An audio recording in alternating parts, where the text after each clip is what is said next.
Yikes! How many games do you know where you have to kill escaped Panther cyborgs with a whip?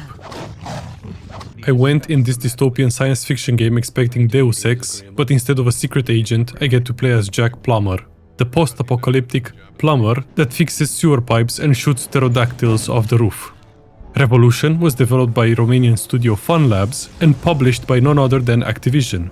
It released in 2002 to mostly bad and mediocre ratings, but the studio endured and went on to release 49 games in 26 years of activity. Some highlights include no less than 24 Cabela hunting and racing games, as well as SeaWorld, Shamu's Deep Sea Adventures.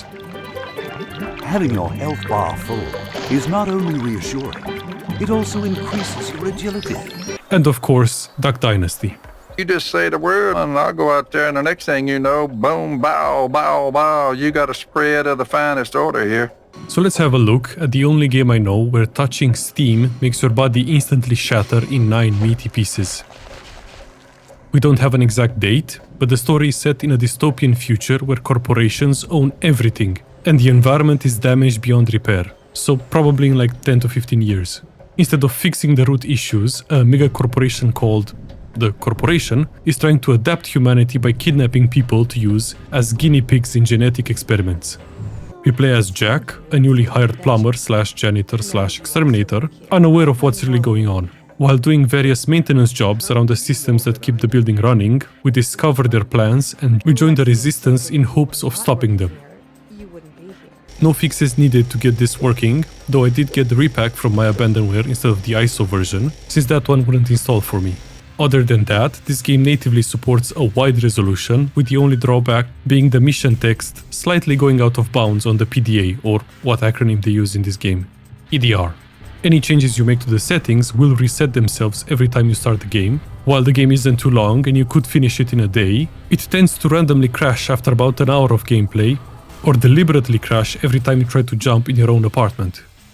No autosaves means you start the game from the beginning, so do what I did and save at the start of every mission.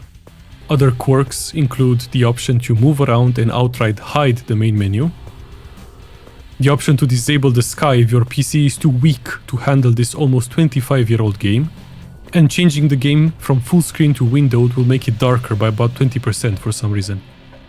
Speaking of darkness, a lot of missions in this game are on the lowest levels of the city, so you're not going to see the sky all that much. The first part of the game is centered around the corporation, the imposing lobby, the maintenance hub, and the various systems needed to keep this building working, winding sewers filled with parasites, rooftops with dinosaurs munching on the AC units, live exhibits that show off genetically altered animals, and the laboratories making said animals, garbage dumping grounds, biodomes for the rich and fancy, industrial cargo and manufacturing plants, and the Star Wars knockoff power generator. In the second part of the game, we get to visit more of the city in various locations like sunken churches, libraries, the lowest trash-filled depths, with a few more dynamic missions that will take you on a train, or at the wheel of a flying car straight out of The Fifth Element. Decorations are limited to various crates, trash piles, or sci-fi lab equipment. There's an entire abandoned building filled only with campfires for some reason, but every level does feel unique. The corporation uses an Art Deco style similar to BioShock's, but 5 years before it. In the few cases where you are outside or have a glimpse out of a window, you'll see the ruined environment where I've never seen sunshine once. And I'm no expert, but I'm pretty sure the sky shouldn't be that color. Looking at the models that inhabit this bleak world, we have a surprising number of animals that want to eat me.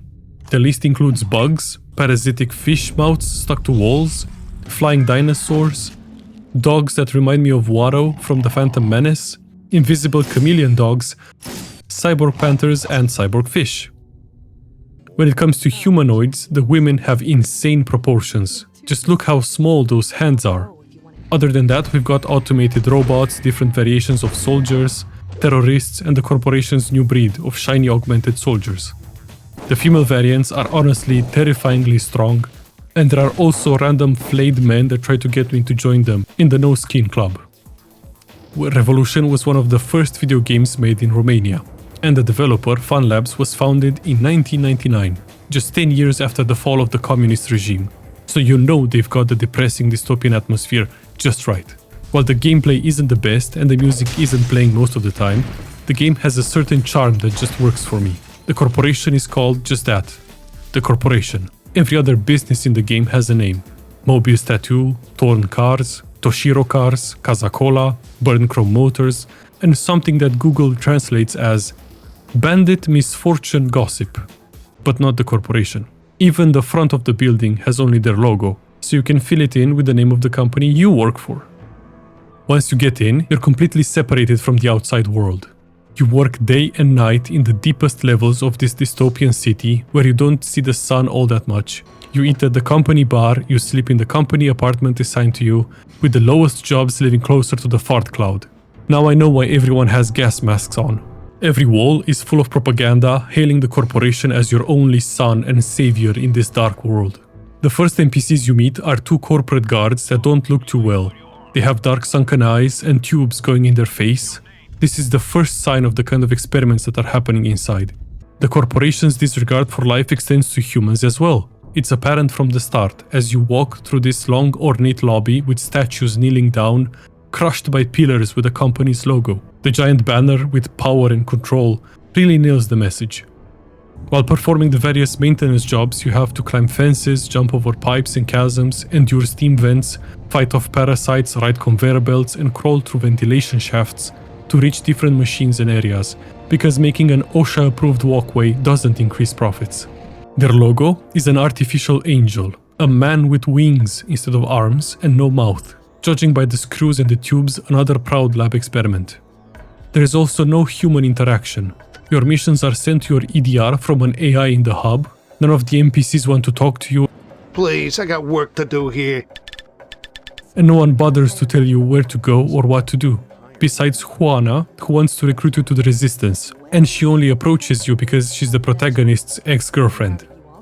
Paired with the lack of music, just looking around the sewers for a valve to turn makes for a lonely experience where you don't matter as a person. Only the corporation matters. Plus there's the whole deal with kidnapping people to turn them into genetically enhanced brainwashed super soldiers, but we'll talk about that later. Sound effects are sadly not the best. Gunfire is mostly stock sounds, but they did go through the effort of making muffled versions when using weapons underwater, where laser guns don't work, but the ballistic arsenal will. A common occurrence is the audio crackling and popping, especially when walking on metallic surfaces, giving you the feeling your feet are always sticky, probably because of all the sewer water I've fallen into over the course of the story. Still, the game featured EEX 3.0, so most likely it sounded way better on Sound Blaster cards in the days of yore. One thing you'll definitely hear is the automated turret. This floating potato will target you through walls without line of sight and start shooting as soon as you're in range. So if you hear constant gunfire, it's a turret 2 rooms down that's just waiting for you to turn the corner.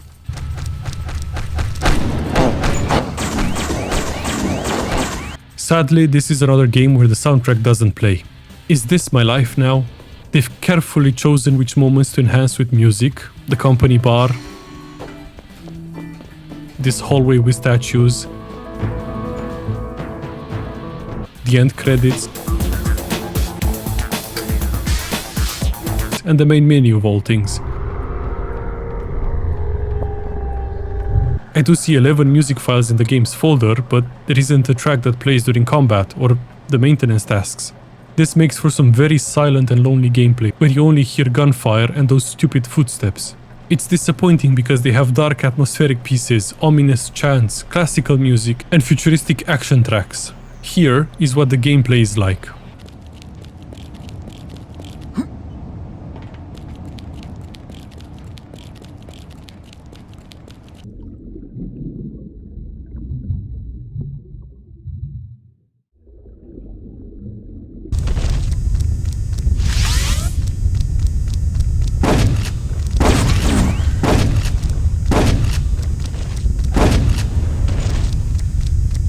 And here is what the gameplay could be with their own music playing.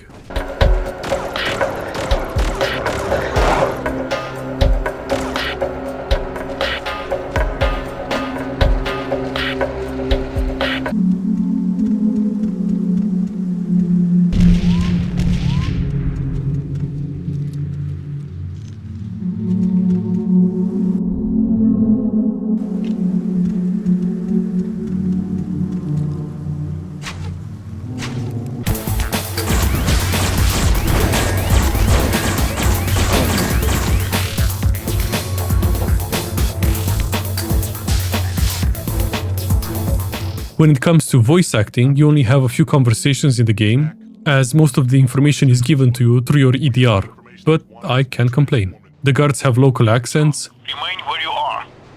Okay, walk around while I check your ID. Every guy working on a computer is from Brooklyn and is too busy to talk to me. Leave me alone. And the mad scientist isn't the best either. Does not really exist. Or to be more specific, it exists only as much as we want it to exist. There's a cutscene with this character from the Resistance that doesn't have any audio. Good thing we have subtitles because she's the only one who's missing a voice actor. Looking at the moment-to-moment gameplay, the game is split in half. You have the first part that involves your job as a maintenance worker, navigating various systems and shooting whatever animals decided to live there. It's more relaxed and you have to look around for vents or buttons to start a grinder, unlock a door or drain water from a room. I actually enjoyed the assignments that took me all over the building, and I just wish we could actually fix things. We do start with a crowbar and a wrench, but those are only sources of blunt force trauma. This makes the game more of a rat maze you have to navigate to get to the end. The objective might say kill all the sewer parasites, but you can just walk past them and get on the elevator to finish the mission that way. In these less combat-oriented missions, it's more about the movement and jumping puzzles. And it would be fine if the movement wasn't so stiff. Jumping up on any surface is painful, everything feels just a bit too high to reach unless you have momentum. I struggled for 2 minutes to get on top of this crate because there wasn't enough space to sprint for the jump height boost. You have to hold shift to stop running when navigating pipes or ledges, otherwise you'll just slide off after landing because every surface is coating in "I can't believe it's not butter." You also have to swim in quite a few sections in the game and it feels like you're a beach ball, desperately trying to sink beneath the surface only to be pulled upwards by unknown forces. Climbing ladders, fences and scaffolding works great, and I really enjoy the fun traversal options you have later on in the game. The second half of the game turns into a constant gunfight against enemies that actually shoot back. The AI is surprisingly good and bad at the same time. When you shoot an unsuspecting enemy, they jump up in the air, startled, and they'll dash for cover, trying to go around structures to flank me, hide in alcoves to ambush me, and when confronted face to face, they'll just rush me down. Other times, they just run around like headless chickens.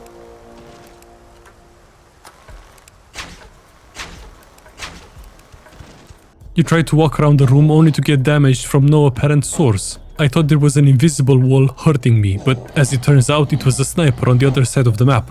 So far away I couldn't even hear the shots. His aim is so good you can't even jump down the railing to get to him. Sadly, there's no incentives to explore. You won't find new weapons, collectibles, lore, upgrades or anything really besides ammo pickups. Ammo capacity is capped, so you'll only carry between 2 and 4 mags for each gun, forcing you to swap between them. And few of them feel good to use. At the start of each mission, the game gives and takes away weapons as it sees fit. In the later levels, when you do have access to everything, you can only use the weapons you'll find ammo for. Love the shotgun? Too bad, the last 5 missions only have crossbow bolts and batteries on the floor. I really like some of their designs, but the low damage and slow fire rate means you'll take a lot of damage trying to dispatch enemies while using most of the arsenal. Regardless, there are 19 weapons in the game, and if you press C, you open up the customization menu. Here you can toggle different modes and attachments for your weapons that range from downgrades to situational upgrades and flavor. I played on normal, but the enemies had so much HP, a large chunk of the roster wasn't fun to use. Something compels me to make a tier list with all the guns, but let's talk about the missions for a bit, and we'll rank the weapons as you unlock them. Getting into the story highlights, there are around 30 missions if you don't want to count the hub you revisit for quests and the 90-second long elevator ride level. It all starts with Jack taking a cab to the corporation for a job interview. He doesn't even wait for the cab to stop before jumping out, excited to start working. He yearns for the sewers. The guards don't look healthy at all. Besides the cybernetic implants, they probably made too many dark side choices. Inside, the receptionist ignores me and there is no interview. I just step into a giant scanner and I'm hired. Interestingly, this reveals Jack is 26 and has 6 years of military experience as an infiltration and sabotage specialist, fighting in the Asian Liberation Wars. We happen to meet one of Jack's exes, Juana, at the company bar. Jack, is that you? Juana, I can't believe my eyes. And we get assigned an apartment in the lower levels. We can't perform this job without training, so the next mission is 10 minutes of jumping around pipes, riding conveyor belts, and looking at the local bugged wildlife. We are now certified to do the work, so we reach the hub where we take our new assignments and meet some of the boys. This starts the first act. Man versus work. Time for our first real task, in the sewers. And bundled with the job are the first weapons we can use. So let's kick off a tier list. It's all subjective, and the main criteria is how fast I can kill them before they kill me. The wrench and the crowbar. The worst weapons. Low damage and attack speed. The problem with melee weapons is the damage you take while trying to bash whatever is in front of you. It might work in a pinch in the early game, but the second part has enemies that need 10 hits to kill. They also have no upgrades. D tier. Laser pistol. Good against targets that don't shoot back, so most of the early game beasts. It's the first of the energy weapons, so the ammo recharges slowly on its own, but you can still reload the weapon if you need to in a pinch. You can attach a laser sight for flavor, and I like the overall design. Solid B tier. Shotgun. The best weapon in the game right here. Unlocked from the start, the spread can be awkward, but it has the highest damage and is the only gun that can one-shot enemies if they're close enough. Ammo is plenty for most of the game, and the only drawback is the flashlight that just looks wrong. S tier, top of the ladder. And the flamethrower. Completely useless. It takes half a tank of gas to kill one enemy. It doesn't really work if you're fighting multiple at the same time. The only upgrade is to add some spin to that flame, but it's still just as bad. Super D tier. Besides cleaning the parasites, we turn a few valves and crawl through pipes. The hardest part is trying to figure out if a steam vent is the instant death kind or the small damage impromptu sauna kind. The next assignment takes us from the lowest levels to the top of the corporation, as we hunt pterodactyls on the roof. Stop gnawing on the AC units, you big lizard. The vents spit us out next to the live exhibits that just so happen to wander around outside their cage. This one is annoying, as you have to hunt down escaped invisible chameleon dogs, and the mission won't let you progress until you've killed all of them. It's a winding exhibit with many paths, and since we don't have a minimap, it's easy to get lost. To help a bit, we get the laser sniper. You think a sniper rifle would be a good weapon and it could take someone out in one shot. Well, not in this game apparently, as you always need 2 shots. The scope helps for faraway targets, the ammo recharges, and you've got night and thermal vision modes. Only really useful against the chameleons, so the upgrades are removed after this mission. Goes straight into B tier. After playing for way too long in the untextured grey realm of dog seeing, I visited the company bar to chat with Juana again. She tries to feed us lies. The company is our friend and it's like a family here. It's here we first hear of the new breed program, and so far all we know is that it's a very bad and complicated thing.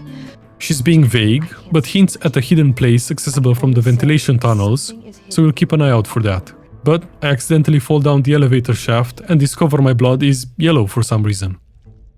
This next one is a special assignment, as the labs that made all the fun animals have an issue only we can fix. And that issue is an escaped horde of cyborg panthers we have to deal with. And to do this, we get the whip.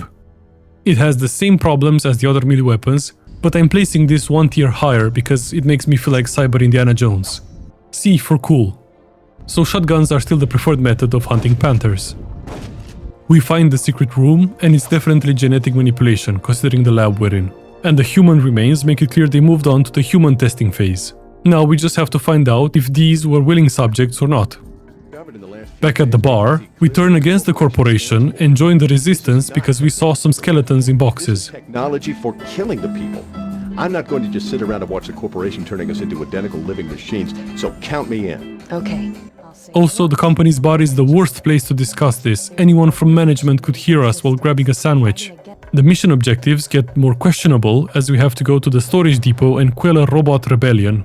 As I mentioned before, the game likes to crash if you play for too long. And this was one of those moments for me. But luckily, I saved compulsively. Back to the storage area. This whole giant room with 2 levels is a red herring, as you just need to press 2 buttons to open doors on the base level to move on. The robots are clearly an early prototype of the new breed program, more machine than man, but still enough humanity to rebel against their creators. Here we get the nail rifle. Taken from the dead hands of robots, this bad boy not only looks cool, but fires explosive rounds, damaging all targets near the impact zone. And that's mostly you when enemies get too close. The 2 upgrades are an explosion delay you don't want, and the Sniper Elite bullet camera. A tier. Next up, we have to fix not one, but 2 flooded biodomes. It's easy to get lost running around the place looking for the one vent you need to open, but at least the fish are strange and this guy is really unimpressed to see a janitor with a gun burst from a nearby vent. Juana tells me the corporation is onto her and makes us promise we'll keep on fighting the good fight should anything happen to her. Apparently, we're the most informed man the Resistance can have. Yeah, sure, if they ever need someone to shoot bugs in a garbage dump, I'm their man. We're supposed to get a briefing from the Resistance in our apartment, but nothing happens, and if you try to jump in this room, the game crashes hard. I thought this was the end of the run and of this video, but it turns out you can just ignore the briefing and take your next mission. Another shining example of how important our work is. More vents and pipes, of course, but this mission marks an important moment in the story. It's a trap, and we get ambushed by the CEO, Fat Agent 47, and Dr. Scalpel. Congratulations. You're the first to pass our selection test. This is how the corporation trains their agents, and we've become the first offspring of the New Breed program. It's here the game wins my prestigious Weird Stuff in Green Jars award, and we are reborn, genetically modified, cyber-enhanced, alien-looking, and 100% brainwashed. Welcome to the second half of the game, where combat is eternal. With our new transformation, we get to regenerate both HP and shields, a necessary addition in the fights to come, and we get some new toys. Our wrench is gone, fortunately it's replaced with the claw, and it even has a saw blade mode to cut thin slices off of your opponents. It still suffers from the melee problems, meaning you need to get in way too close to do anything. C for coolness. The puncture rifle is the workhorse of this game in the second half. Ammo is plenty in most levels, and it helps to deal with the tougher enemies when you run out of shotgun shells. It also penetrates light cover and has an optional silencer to just make the gun sound different. Enemies will still react the same way to gunfire. A proud member of A tier. We get some grenades, awkward to use because the enemies are fast and move out of the way before it explodes. You could also just use this time to shoot someone. It has a delay in proximity modes, letting you use it as a landmine, so it goes into C tier. And lastly, the turret. The shooting potato, useful only to distract enemies for a second until it dies after 2 shots. It's made to annoy me more than the enemy. The deepest depths of D tier. Now that we've evolved to a higher state of being, let's have a look at the box art for a philosophical question. Are you still human? Will you support the corporation or join the resistance? Well, I'm not sure really. I guess I'll do whatever the devs railroad me into, since there's no choice to be made in this game. We can really skip ahead a lot here because it's the same premise every time. Kill all the resistance members, hobos and domestic terrorists across different maps as we enter Act 2. Mutant versus Hobo. A sunken church, the aqueduct, the public library, and a moving train level that reminds me of the one from Jedi Academy are just a few of the areas we have to navigate. Around here we get the grenade launcher.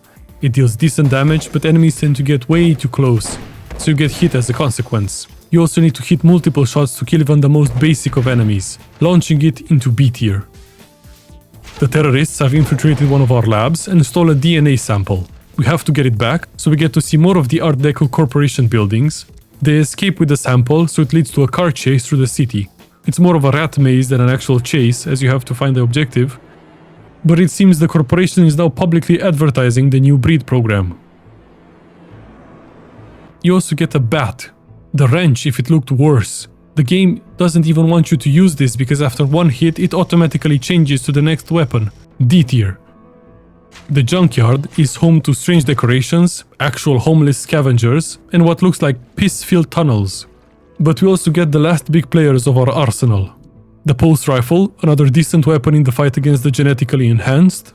It's got high single target damage, and the secondary fire lets you really empty the clip into someone. It's an energy weapon, so it regenerates, so you can swap back to it from time to time. A well-deserved A tier. The crossbow, another underwhelming weapon because of the low damage and slow fire rate, in a game with erratic and fast NPCs.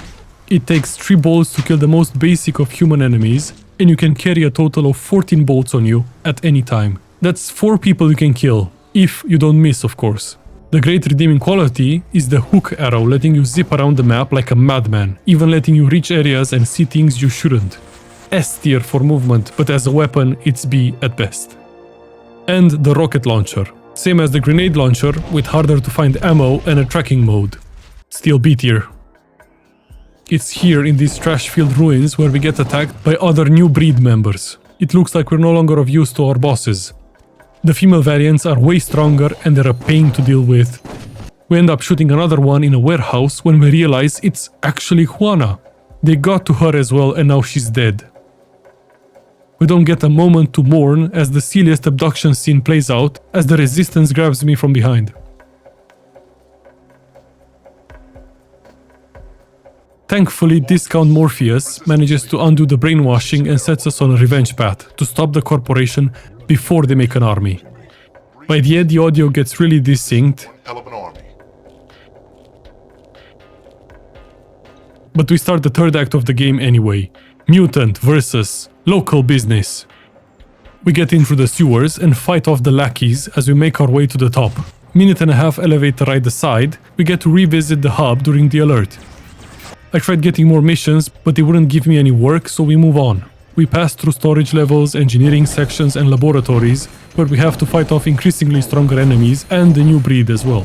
The labs are filled with flayed men that try to whip me back into submission, and we unlock the last pieces we need to finish our tier list.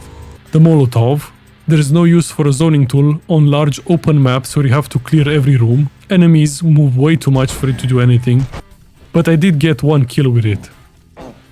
A sad D tier. And finally, the nuke charge. This bad boy can turn an entire room of enemies into meaty bits, and it's the fastest way to reach the main menu if you don't want to press the escape key. You unlock it in the last 2 or 3 missions of the game and you only have one charge, so I have to place it in A. It would have been S for sure if it was an actual weapon instead of a one-time gimmick.